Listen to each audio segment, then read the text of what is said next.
Welcome to Smart Cherry's Thoughts. This is Sai from India.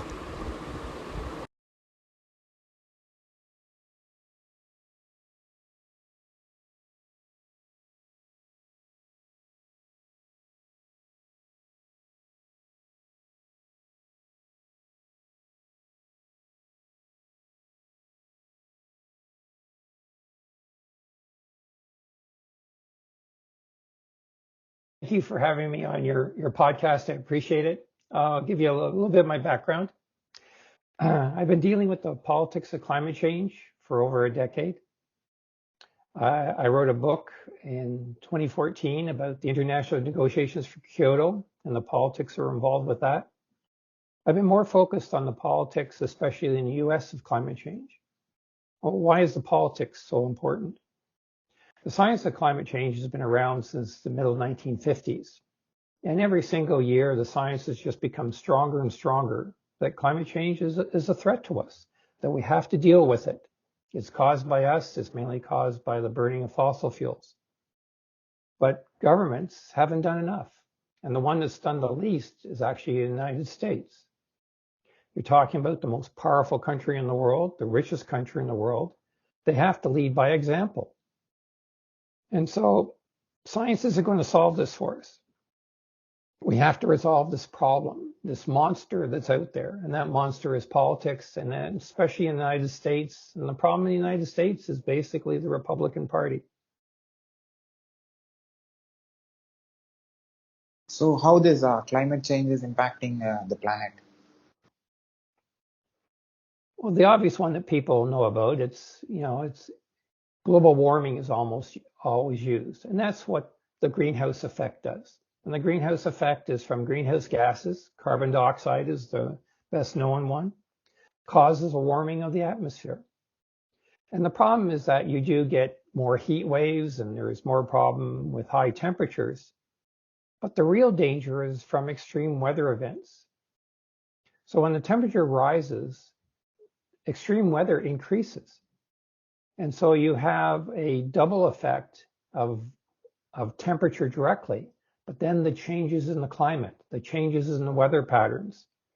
We've seen over and over again, there's been areas hard hit by wildfires, by drought, by heat domes, by flooding. And it's just going to get worse until we stop putting greenhouse gases into the atmosphere. So can you tell some statistics? I don't have hard stats on that. They're available to me. The interesting about stats on extreme weather, they're affected by lots of things. But what science knows is whether you look at data on, let's say, flooding, whether that has increased as far as the global stats are concerned. Lots of time, the global stats aren't sensitive enough to pick up what climate change is doing because other factors are also involved. But the one thing that science does know is that climate change is making these issues worse. For example, a paper just came out today, I believe, on the horrible flooding that took place in Pakistan. And that study, they're called attribution studies, said that probably 50% of the cause of those floods had come from climate change. And they've done similar studies about the wildfires that hit in California and in Australia in the past. And it varies. It can vary from a small amount to a high amount, like 30 or 40%. But weather is quite chaotic. So other factors come into it. And so the actual bare bones stats don't always show this properly. So tell me about climate politics. Climate politics is a nightmare.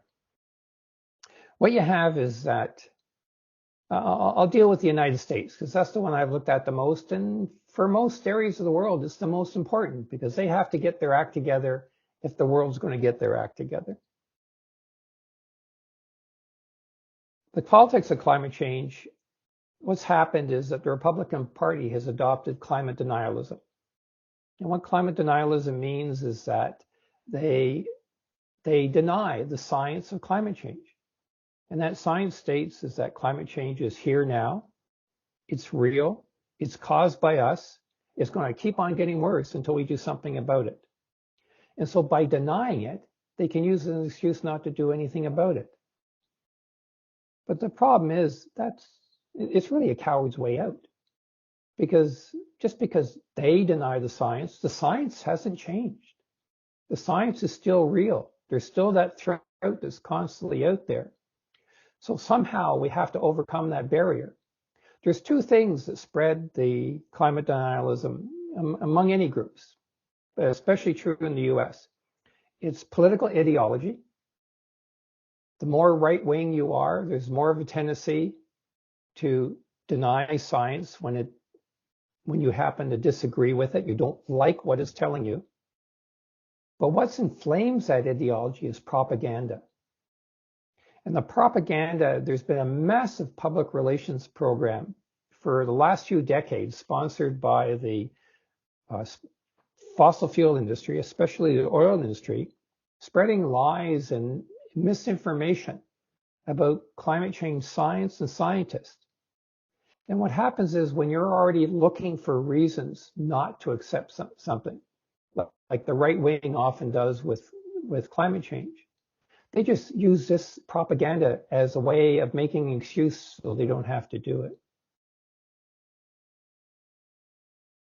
So you're saying this is not being taken very seriously? I think it's been taken seriously, but often for the wrong reasons. What they're doing is that denialism is a psychological effect.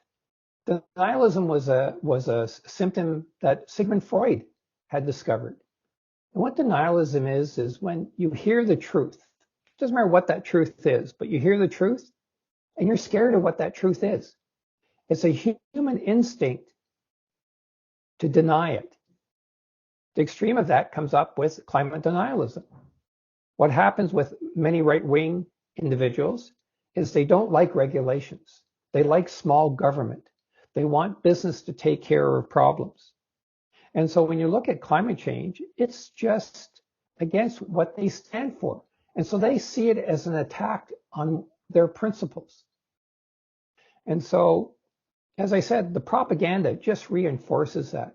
And that's why I spend so much time attacking the propaganda. I can't change someone's ideology. I wouldn't even try to change someone's ideology. That's a right they have. But I can try to discredit the propaganda, to show that is a lie and misleading. What happens when people start believing propaganda? They're being cheated. They're being cheated of knowing the knowledge of how to make a proper decision. So if you listen to propaganda and you accept it, you're going to make decisions in your lives, or if you're a politician, you're going to make decisions about policy making that's going to be made on phony information. It's going to be based on junk science. And in the end, by definition, you're going to be making the wrong decisions. So how politicians' decisions impacts the nature of the climate? How politicians are going to what about the climate? Their decisions or their thoughts are going to affect the climate. If you look in the United States, you have a difficult situation. What you have is that when you talk about action on climate change, let's talk about action on climate change and the political action on climate change that's taking place. You know, for example, when Barack Obama was president, he made some strong legislation that was passed to cut greenhouse gases from power generation. He helped design the Paris Climate Agreement, which the US signed on to. But the problem in American politics is legislation is actually done by Congress. And Congress has the real power of making laws. The president can do certain legislation themselves, but it's very restricted. And the problem with that is when the next president comes in, he can just reverse it. And that's what Donald Trump did with Barack Obama. He essentially reversed everything about climate change that Barack had done. And that's because it wasn't a legislated policy as far as the United States was concerned. The one good thing about US policies that happened very recently, just within the last month or so, was the passage of the first climate legislation literally in US history. It's the first time that Congress passed a bill that had a major component in it related to climate change. And that was the Inflation Reduction Act. Didn't say anything about greenhouse gases or climate change in the title of the bill, but a good portion of that bill, I'm not quite sure what the size of it, maybe a third or a half, were related about incentives to stimulate both business and individuals to invest in green energy and to take action on climate change. So it wasn't a law to force people to reduce their emissions. It was an act to encourage people with financial stimulus to take positive action on climate change. So, what are the negative effects of taking wrong decisions or not thinking about what exactly is happening when it comes to politicians? Well, I think you can see it all around the world of all the different, as I was mentioning before, it doesn't matter what extreme weather event you have, you're seeing the impact of climate change. And the longer we take, the worse it keeps on getting. And let's say tomorrow, the world all came together and we stopped burning fossil fuels. So there was no more greenhouse gases going into the environment. The problem doesn't get better. What happens is it stops getting worse because the greenhouse gases are still in the atmosphere. They'll be there for centuries. So global warming is one of these problems. Greenhouse climate change is a problem that we have to first stop making it worse before we can start making it better. And so far, the world has just kept on making it worse. We are one of the million species on this planet. So, are we able to alter or change the climate?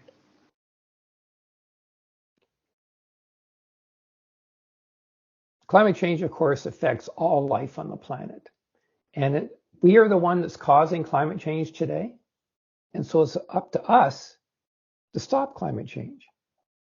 This isn't something that's just happening. Climate change is caused by acts that we are doing. Again, the major one is from the burning of fossil fuels. And so it's up to us to stop it. Now, you and I can do what we can. It's good if we do on an individual basis everything we can, but we're not going to solve it. The problem is only going to be solved by politicians and big companies taking action on climate change. And that can happen. I think we're going slowly towards that direction, but it's important that we speed it up because, again, the longer we take, the longer it's going to take to fix it and the more effort it's going to take to fix it. So, what politicians need to remember and put their in their mind about climate change? It doesn't matter where you are, what country you're in. Your country will be affected and your citizens will be affected by climate change. And the longer we take, the more deadly and more destructive it's going to be. There's a huge cost for climate change that we see every day. Every time there's a large wildfire, every time there's a large heat dome, every time there's a major flood. The signature of climate change is there. And so governments are there to serve us, to protect us, to make our lives better today, and to make our lives better in the future. Well, if they're sincere about doing that for us, it's up to them to start taking action on climate change. This is not something that someone can suddenly say, okay, I'm going to take action on climate change and I'm going to solve it today. That's impossible. It's such a major issue. It's going to take time. But we have to get going on this. And as soon as you have a government that's denying climate change, as the Republican Party does in the United States, other political parties do it as well,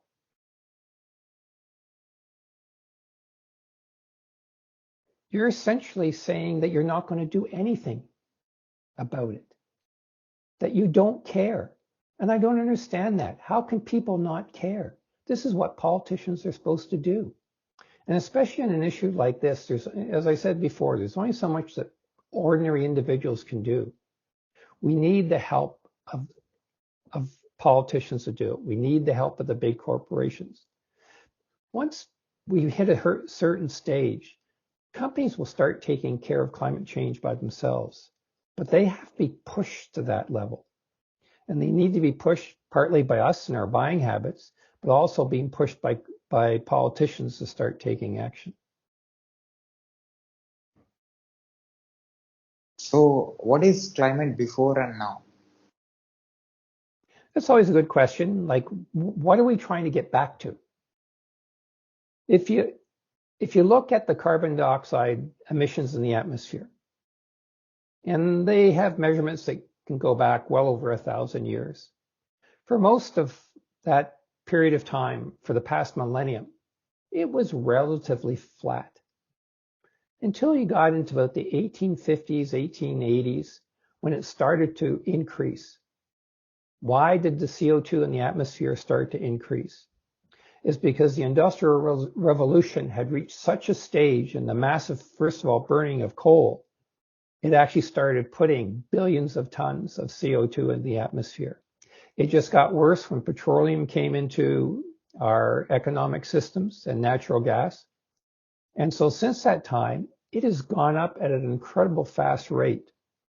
So there is no magical level or magical temperature that scientists want the world to be. What they want is that the carbon that we have contributed to stop and to go back to what it was before we started dumping essentially carbon garbage, carbon pollution into the atmosphere. So how to raise this awareness? Pardon me? How to raise this awareness all around the world?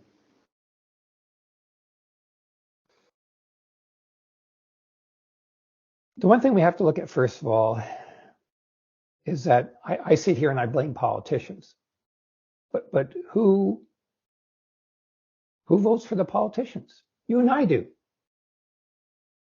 And the problem is when we come to vote, there's always a whole pile of things that we're concerned about. But the problem we have is that climate change is a major, major issue. So we got to make sure that politicians understand how important this is to us, both from a personal level and also from a practical level of what's happening to our country and to our regions, to our farming industry and everything else, agriculture. You know, the implications of climate change are far reaching. It impacts almost every part of our lives that you can think of. There's no industrial sector that's not impacted by climate change. And so the one thing that we have to do is always keep the pressure up. It's not that we have one big demonstration and we yell at the politicians to do something and then we go away. That pressure has to be constant. It has to happen every day, and we have to make sure people understand if they want to be elected, then they have to take climate change seriously. So how to deal with this denials? Well, one way of dealing with denial is what I try to do in Twitter. I call it the climate brawl. And the climate brawl is fighting against the propaganda. If you can discredit the propaganda, the climate denialism can start falling apart. It's never going to disappear, but you can weaken it. The standard way of doing it in the past is that a climate denier would show a phony graph that showed information that wasn't true. And so what the natural thing is showing them the science that they were wrong and here was the real science. And I used to do that all the time as well. And the problem with that is the climate deniers, they don't care what you tell them. What they'll say, okay, what about this graph? What about this picture? And they can just go on like this forever. And each time the other person can sit there and show, well, here are the sciences that shows you're wrong. But what's happened in the meantime, you're having a debate. The people watching think there's a debate about the science. There's no debate about the science of climate change. There hasn't been a debate about science of climate change for decades. Science is clear what is happening. And so the climate deniers are gaining by just giving the impression that there is such a debate. And so what I do now is what I said before. I don't defend the science. I make them defend the garbage that they're showing that they call science that shows the climate change to be wrong. And they can't. They have no defense for what they're showing. There's not that many things that they say. There's probably a couple dozen things. And all they do is repeat it over and over and over again. So it's very important, I believe, that when we deal with climate denialism and trying to mute its impact, especially on politicians, is to discredit it and discredit what their sources are. Because remember, the climate deniers have no science that support them. And I literally mean no science. And so it's just amazing they've been around for as long as they have when they have nothing of substance to support their cause. Are we going to give the same to the next generation? Right now, the big issue, face it, I'm a generation or two older than you are. Unfortunately, you're going to suffer the consequences of climate change a lot worse than I am. And when you have kids, or if you have kids, it's going to be worse for them as well. Every generation is going to suffer it more and more and more. And the only way we're going to prevent that from continuing like that is how quickly we take action. Remember, the big thing about climate change, when we finally stop emitting greenhouse gases, we haven't solved the problem. We've just stopped it from getting worse. And so when you look at what's happening for future generations, if we stopped it today, they would be stuck with what we have today, which is bad enough. But if it takes us to 2050 to finally stop, even if we're lucky enough to do it by then, that's what the governments are saying they're trying to do, between now and 2050, it's just going to have gotten worse. So again, for its future generations, that it's bad enough for us today. It's here today and causing lots of death and destruction. But again, it's just going to be worse in the future. So all industries are connected with this climate. So what do you say to the decision makers? What do I think about? All industries on this planet are connected with climate. Yes. So what do you say to the decision makers? It's sort of sad that we even have to say anything, because it's pretty apparent. It affects the livelihood of everyone. It affects all national economies. You know, the climate, when you talk about climate change, it doesn't mean that every single place gets bad weather at the same time. You may go for a long period of time with having very strong adverse effects. But when you have one of those adverse effects, they're not minor. That's why it's called extreme. It's not unusual to have an event that was supposed to happen once a century.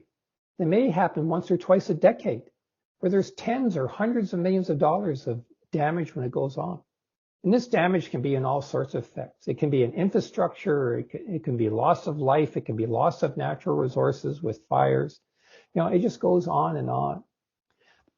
The problem we have is that it goes back to why this climate denialism is such a serious issue. A lot of these politicians, they're not stupid. A lot of them are highly educated. So it's not that they don't know what's going on. They don't want to know what's going on. And so somehow we have to get what's called political will, because you're dealing with a politician. First thing you have to do is show him what's wrong. And then what you have to do is reach a stage with that politician that he understands what's wrong, and now he has the political will to do something about it. And so far, a lot of politicians don't have the will to do something about it. Even when their region or country has been hard hit by an extreme weather event, they still say, oh, it's natural. It had nothing to do with climate change. Science disagrees with that. So how to make the politician understand about the climate change and also make understand to the climate deniers? Of course, the politicians or climate deniers don't believe they're climate deniers, right?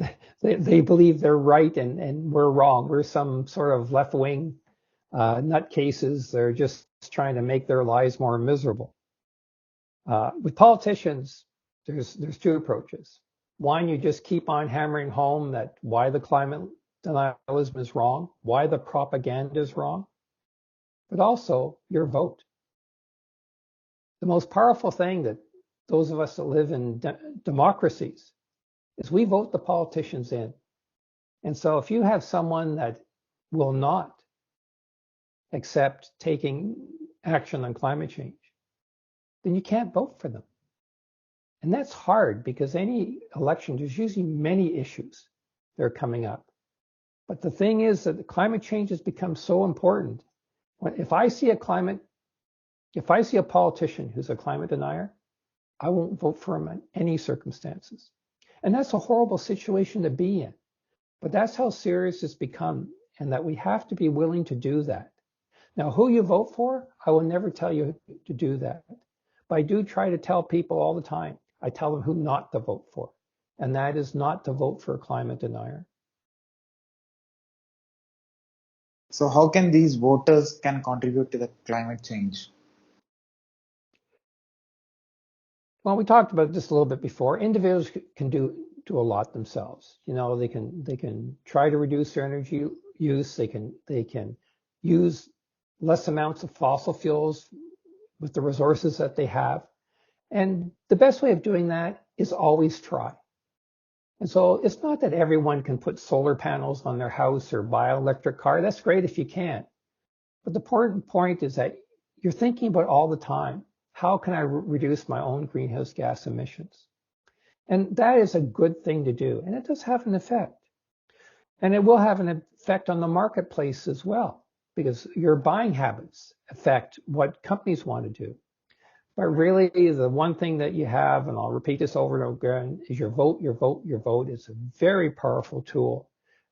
In democracies, again, these people are elected by the people. And so it's up to the people to make sure a climate denier is never elected into government under any circumstances. So how much time it took to uh, to the humanity or to other species or to other living beings on this planet uh, uh, about the climate change? How much time it takes to create effect? If you look at when climate change started to be,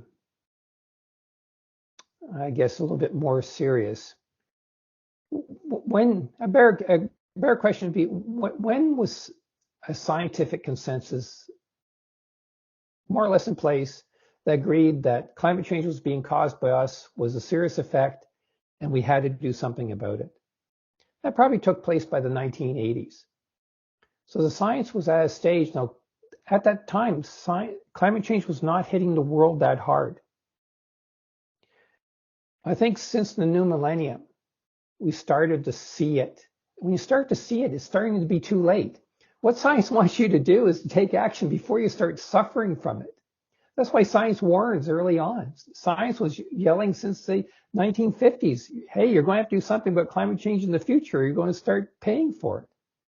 And so the problem is we did nothing. And so starting around, certainly in the new millennium, we started seeing the impact of climate change with our own eyes. And now we're seeing it all the time. You know, it seems like every single day there's another extreme weather event. There's another heat dome. And keeping in mind, climate change does not cause these events. Okay, weather events are caused by a whole pile of things. But what it has a tendency to do is to make them more frequent and more severe. And so just like I said before, there's been many events that an area may have seen once in a century or even once in a millennium. And now they're starting to see it much more. They're seeing it a couple times a decade. And maybe in a few years, they'll start seeing it every year. And so that's what's changing as it goes on. So we're actually seeing climate change now with our own eyes. And we're still slow to react to it, at least as far as the politicians are concerned. So who need to become a politician? I guess we all need to become politicians to a certain extent. It's important that we talk about this with our friends. It's also important, especially with your local politicians, get to know them. It's hard because most of them are just strangers to us. You know, we see someone's name on a ballot and we make a little check mark when we go to vote for them because we read something nice about them in the press. But do your homework. Try to learn more about what these people are doing. And when a politician is in office, especially your local politician, meet with them. That's what they're there for. Your local politicians are there to help you. And make sure they're aware of your concerns. Politicians, what do politicians want to do? They want to get reelected. Just make sure they know that you're going, yeah, I voted for you the last election, but if you don't start doing something, I'm not going to vote for you in the next one. That's a good way to influence a politician. How different industries expert can influence or can make this as a big revolution so that we can uh, do what we can do.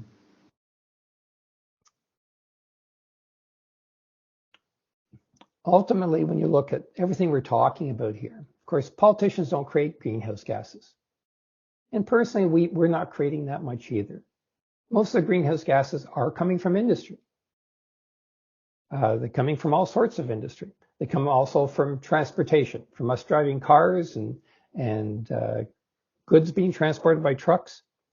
A lot of it comes from power generation, where coal and oil are being used for generating power. A lot of industries, cement, for example, steel industry, it just goes on and on. And then there's other industries that, you know, like the Amazons of the world and Google and even Twitter. Just by their existence and how they operate, they produce lots of greenhouse gases. And so ultimately, whatever we're heading towards, including the actions of politicians, is get industry to think what I asked you and I to do. You and I should be thinking about our greenhouse gas emissions every single day. Industry should be doing the same thing. And I mean, seriously, how can I cut back greenhouse gases as quickly as possible? No one's asking you to destroy your company. We're just asking to make steady progress. And that mentality doesn't really exist. A lot of industries will talk about great grandiose plans. They're going to stop their greenhouse gas emissions and they're going to be net zero by 2050 and stuff like that. I want to see them doing hard things. See, greenwashing, as it's called, is an easy thing to do. And greenwashing is where you say lots of grandiose things and you do very little. We can't afford industry to do that any longer. Industry has to be on board. Because if we don't have a future, they don't have a future either. So why many people won't talk about climate change effect? I think the people that, they always talk about the silent majority. People usually keep them themselves. They're usually a little bit shy. They don't like to speak about controversial issues. If your relative is a climate denier, doesn't matter who he is, could be an uncle, it could be an aunt, it could be a cousin, it could be your best friend. You obviously have a close relationship with that person.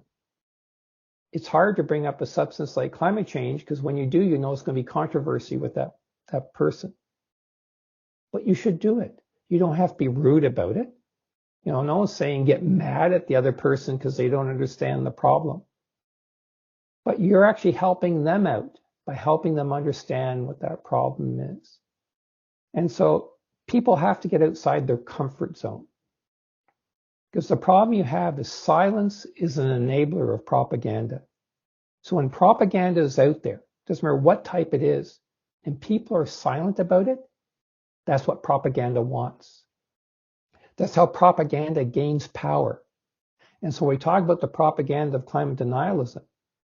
If you're not talking about it, if you're not challenging it, indirectly you're supporting it. So there's no room for the silent majority in this case. And so again, we're not talking about getting mad at people or being rude, but talk to people. Talk to people you care about. Talk to people that you're friends. When you're in a group, talk about it. Talk about it all the time. So climate changes from one state to other state. So how to make these politicians to change their one mindset to another mindset? That one I haven't figured out yet. And when we talk about climate deniers, there's actually two major types. There's the average person that's not so sure about it and is quiet about it and really doesn't see much happening. The real problem are the hardcore climate deniers.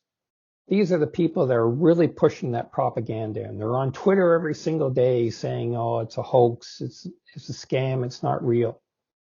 And there's politicians like that as well. And some of them are elite politicians. Some of them are leaders of countries.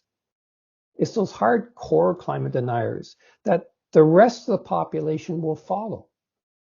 When Donald Trump was president of the United States, the greatest economic power in the world, and he said horrible lies constantly about climate change. But if you're an ordinary citizen and the president of your country says these things, you're naturally going to be swayed by that. And there are other elite politicians that can be, head of a legislative body or head of, be in the cabinet of a government. They're climate deniers. These are supposed to be people that we're supposed to respect. And so these are the most dangerous ones that we have to deal with. They are the ones that have the greatest influence over other people. So how a leader of the country can change the climate? Well, it depends what country you're in. If you're in the United States, you saw what Barack Obama had done. And the problem is he did certainly positive aspects, but the work that he had done was weak as far as politics were concerned. So when Donald Trump came in, he just reversed it. Joe Biden was trying his best to get Congress to react, because as I mentioned, in the republic system that the United States has, the legislative body is Congress, which means they pass the bills, they pass the laws. And so finally we have a major step. It's still way too little, by the way, but because it's the first step of legislation in the United States, it's a major deal. In other countries, the president or the prime minister has actually got more political power, and they can actually force through legislation almost on their own. But what they're nervous about is most of them want to get reelected. And as soon as you pass any legislation, you say, well, why wouldn't anyone go against trying to stop climate change? It sounds like the perfect thing to do. The first thing the opposition does is starts with a propaganda campaign. They'll start yelling out, you're just trying to hurt the poor. You're just trying to cause energy poverty. You're sitting out there and you want to hurt small businesses. None of it's true. But that's the problem with propaganda. In an aggressive campaign, that's what you have to deal with. And again, we're coming right back in this circle. Propaganda comes back again and again and again. The truth is so much harder to prove than throwing out lies. That's all propaganda is, by the way. It's made up of lies, but it's an organized campaign of lies. And so what happens is, this is what we have to try our best to fight against. It's what the media should fight against as well. So much of media today is just reporting on someone saying something. But investigative reporting is that they used to check to see if what someone was saying was the truth or not. And reporters do that less and less these days. And we have a tendency to listen to what reporters are saying in the major media outlets, whether it's on the television or social media where they're having their blogs, or it's a newspaper, wherever the case may be. They need to help us on this as well, of calling these politicians out with their phony excuses and lies. if you are a politician, what is your plan about climate change? If I was a politician tomorrow about climate change, what would be my plan? I would truly do my best. It's hard to make action against something that's so involved in everyone's life that isn't bipartisan, that isn't where you bring the political parties together to try to come up with an agreement. That is so hard in most countries in today's world, but for climate change, it's really important. I would truly try to do that, but there has to be some basic rules before we even try to do it. The first one is you can't deny the science. That's not an issue. This is make believe that that's been done. So we have to accept that the science is real. Essentially, the IPCC reports are a great way of doing that. You also have to have the political will that, yes, I am willing to do something about climate change. This is so basic, but literally it's the major roadblock we have. Once we have that, there's no problem of arguing what those policies should be. That's what politicians are supposed to do. They're supposed to argue what's the best action that should be taken. But in places like the United States, they never even get to that stage. All they're doing is they're arguing whether, the science isn't real, it's no good, stuff like that. That's not the role of politicians. The idea of a government is not to say this science is right or this science is wrong. That's what scientists do. And so what we should be, I would do my best, and it probably wouldn't work very well, to at least take that first step to bring politicians together, saying, okay, we're in the room, we accept the science. What do we think as a group is the best way forward? Now, you have to be open about this, because that means the options that are coming from the more right-wing politicians have to be listened to. The goal is, at the end of the day, we have to reach a certain level. That is going to have to be set without debate. But how we get there, that is truly open for discussions if everybody at the table is willing to do their best to reach that end game. So how can all leaders of all countries can able to work on this climate change? What's that? That's what the COP meetings, the Conference of the Party meetings that have happened to bring the international leadership together to work as a group. And actually, this is very important for climate change because it's not a national issue. It's an international issue. All countries eventually have to do their own on this, or it's not going to save anybody.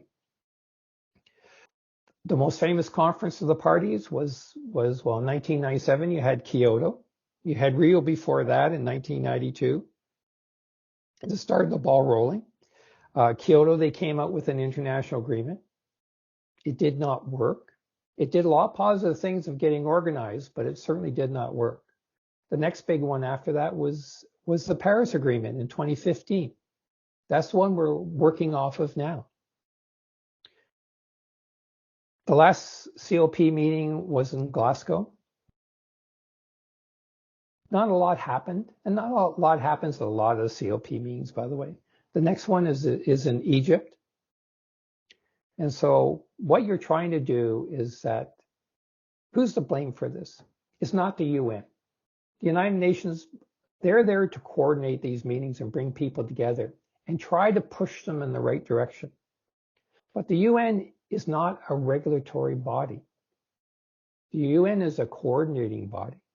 And so they can bring the politicians into a room together. They can help convince them what they should go forward. But the politicians have complete control. They decide exactly what they want to do. And so the COP process is very important. It's what's going to edge forward the international community. I think they are edging it forward. It's much too slow. It's not clear whether they can push any harder because no country has to obey the UN. There isn't a UN law. There's not a UN police force. But if there's a will to support the measures by the UN, which generally are, in this case, are well documented and is the benefit of everyone. Hopefully, as more and more politicians see the serious nature of climate change overall, they will listen to more and more about taking collective action against climate change. Are we not able to explain what is change? We can explain it,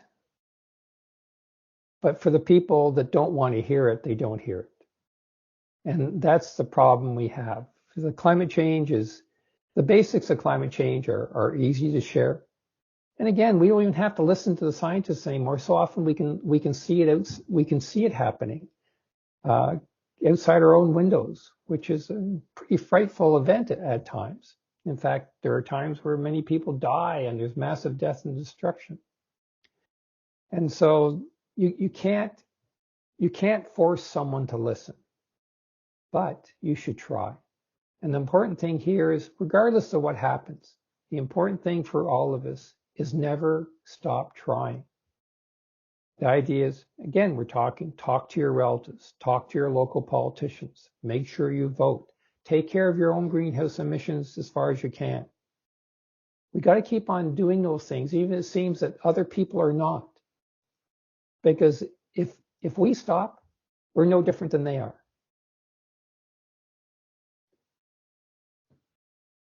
So, in the priority list, what is climate to a politician? That's always a problem. For a person like me, it's number one. But I'm not the leader of the country. There's probably very few leaders of any country where it's number one. And the one thing I've noticed is that climate change will vary. There's sort of a popularity to it. You know, if someone like Greta Thunberg is having a massive global climate strike, it'll suddenly become up in the top 2 or 3. In a lot of countries, it's often in the top 10. It can often be in the top 2 or 3. It doesn't reach number 1 too often. And the problem with that is, it's not that it's not near the top and an important issue. Politicians have a tendency not to be able to focus on too many things at the same time. And certainly when it comes to crises, they only can handle one crisis at a time. So when COVID came along, governments spent all their effort taking care of the number one crisis, which was COVID. And there was the odd little thing that was done about climate change, and climate change might have been not too much below that. And the problem is, climate change is a long-term problem. It's going to keep on going for decades. Governments react to immediate problems. So tomorrow, the energy crisis caused by the Ukraine-Russian war, that's the latest crisis that a lot of countries are looking at. And tomorrow there'll be another crisis. And climate change hardly ever gets bumped up to that number one status crisis. And even if you look at the full extent of climate change, it should be on everyone's number one list.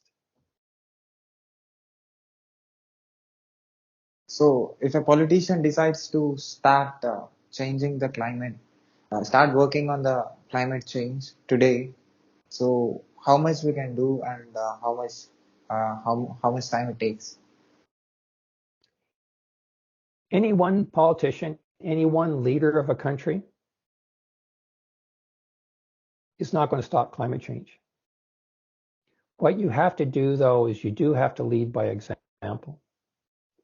If, for example, we want all the countries, literally all the countries of the world, to take action on climate change, it's up to others to lead by example.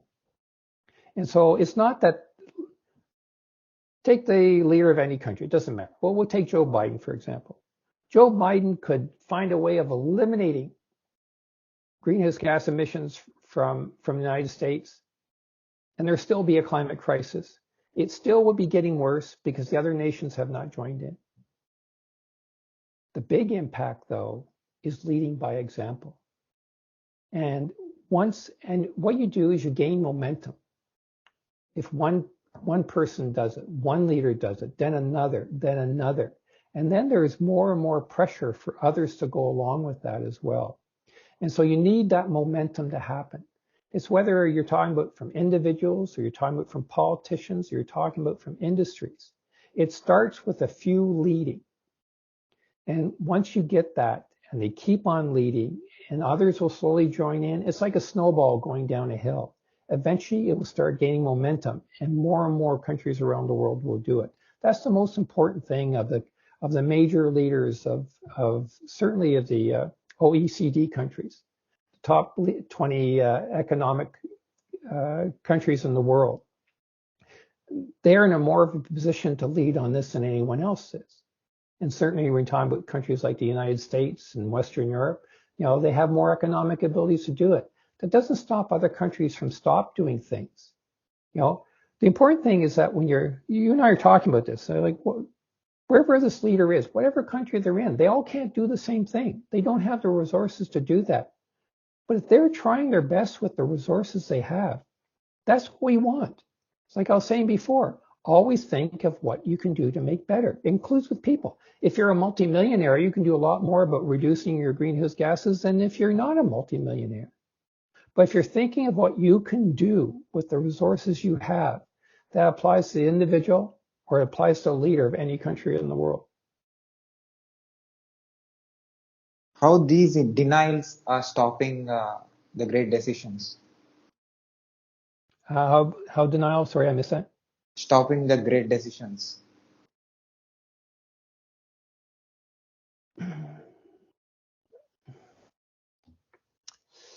I'm not quite getting the question, but if you're asking about how does climate denial stop the politicians? Stop the politicians take great decisions about climate change. About decisions on climate change? Yeah. What it does is essentially propaganda pollutes the mind. It really does. And by the way, we focus with climate change more on right-wing politicians, but there's pollutions for the mind for left-wing politicians as well. It's just different. And so when you're talking about, the most important thing is that what are the facts? And we're not talking about controversial facts. There's controversial issues that people are still discussing. When it is for sure that certain situations exist, that's where propaganda comes in. The one thing that the oil industry learned a long time ago, they could not win this war on science. They found that out in the 60s and 70s. They had no chance of winning this debate on science. So the only chance they had was to make sure that they attacked the science and put doubt in people's minds that the science was legitimate, which is all phony. But when you're talking about putting in tens or hundreds of millions of dollars into some of the top public relation firms in the world, it turns into a giant advertising campaign.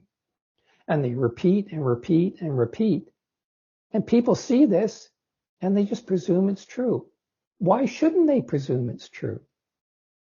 And so that's where you run into a serious problem. Propaganda doesn't look like propaganda. It looks like the way life is supposed to be. And that's where the deceit comes in.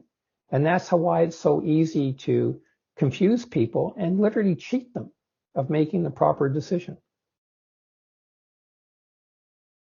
So at last, what do you say to the leaders and rulers, decision makers, experts, and for watching this video and listening to you? What do you want to tell to them? I'll use the famous words of Greta Thunberg. Listen to the science. Science is not your enemy. Science is your friend. It's trying to help.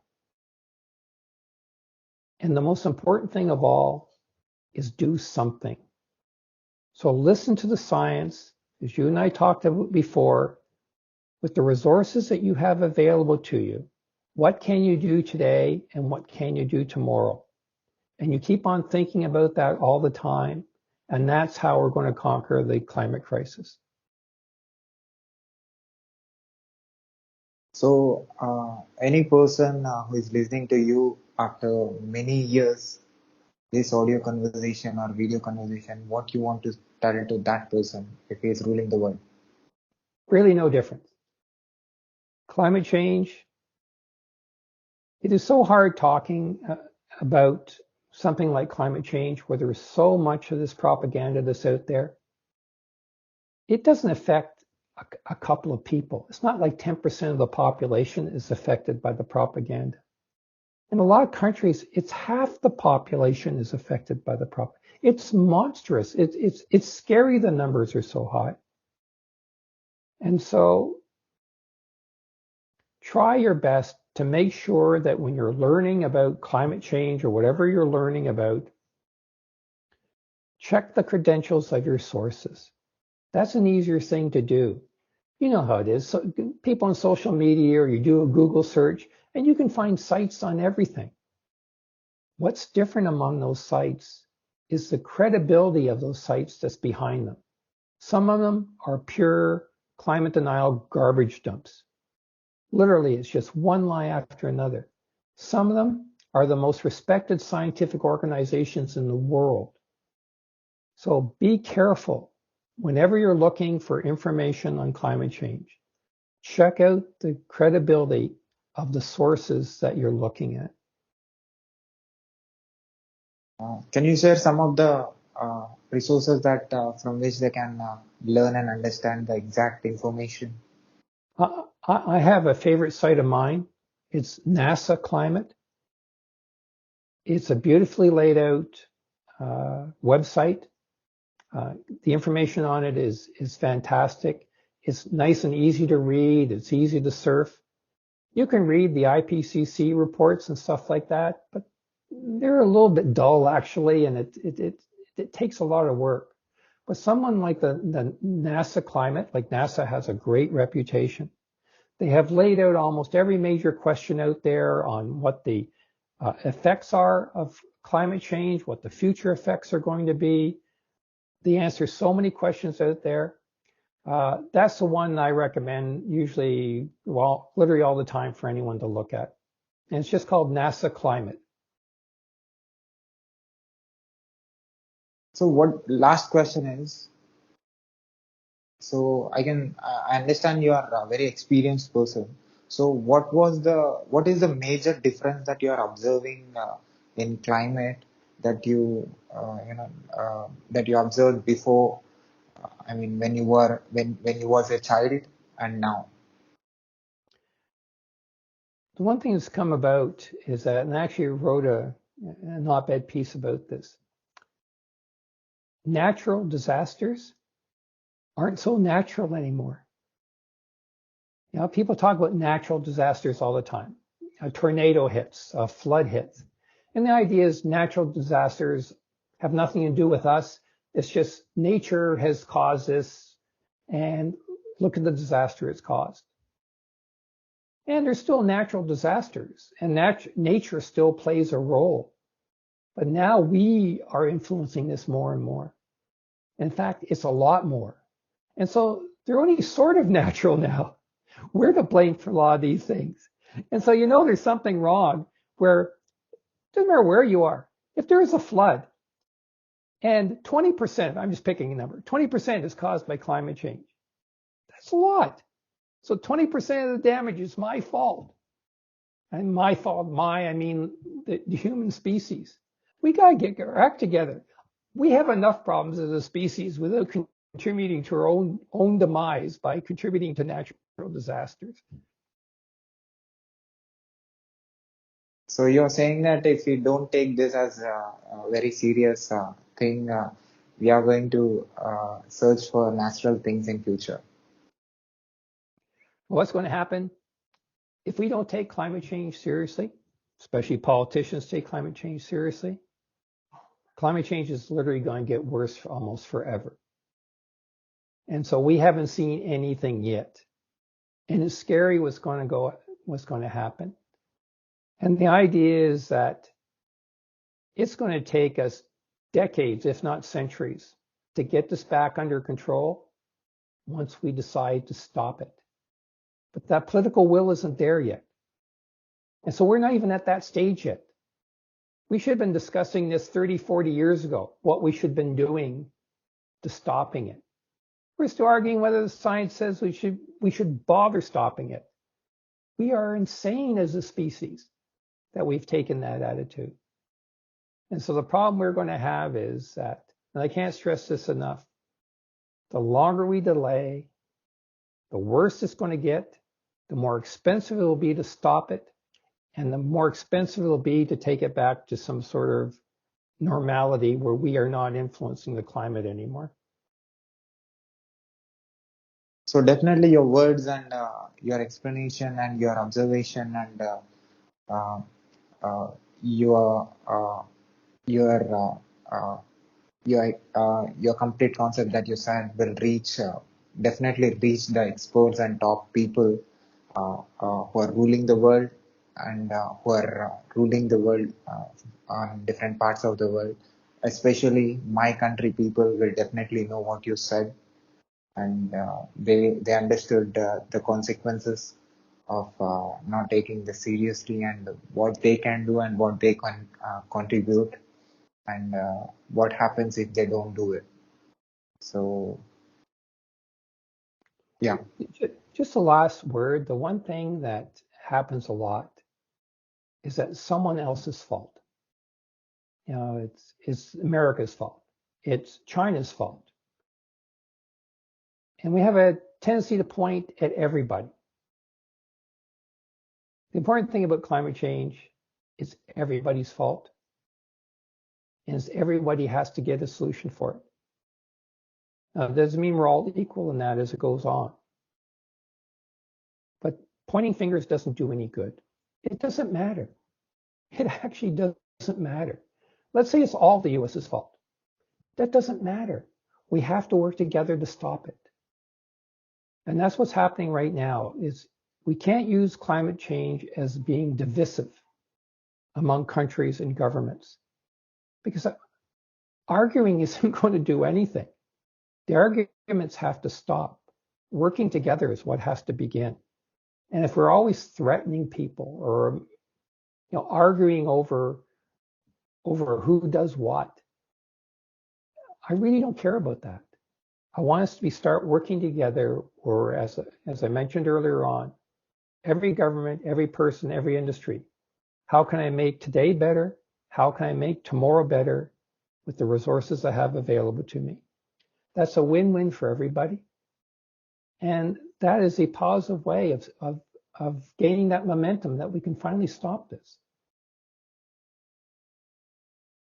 So at last, what is your observation about my work? Have you seen any videos of mine on YouTube? I must admit, I don't watch YouTube a lot. I'm so tied up with Twitter. So I apologize. I haven't seen a lot. I'll watch this one for sure, though. So I'll take interviews of different country people and who are into different professions and who are into different parts of the world, who are experts. Especially, I'm an IT guy. I did software and masters in software engineering and bachelor's in computer science and engineering. So other than my technical work, I'm doing this social work to create awareness and to send word to the planet. And I have huge social media presence. Fantastic. So how this work is going to helpful for me in future? Wow, that's up to you, right? Let's put it this way. You know what's going to happen if you don't do anything.